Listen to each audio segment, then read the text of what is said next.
Vamos a trabajar con el violeta de cobalto.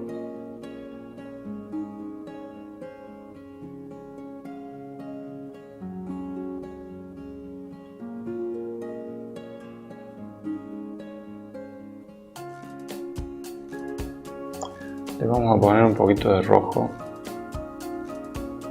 el rojo indio.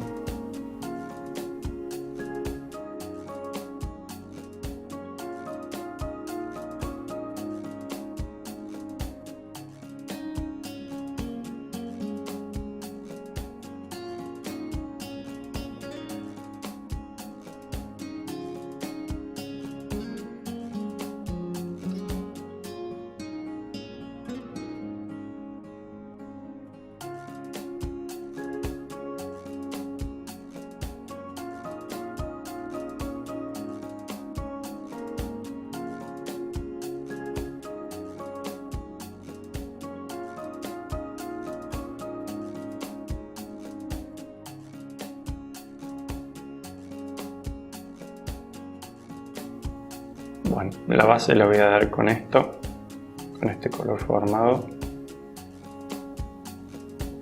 y luego vamos a ir trabajando como hicimos con las otras de una.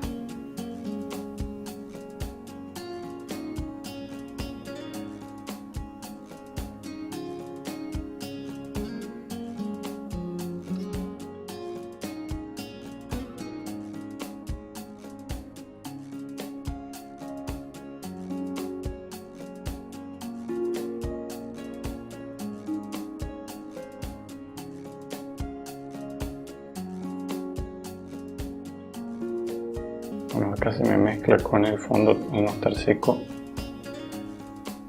Me mezcla un poco con el fondo.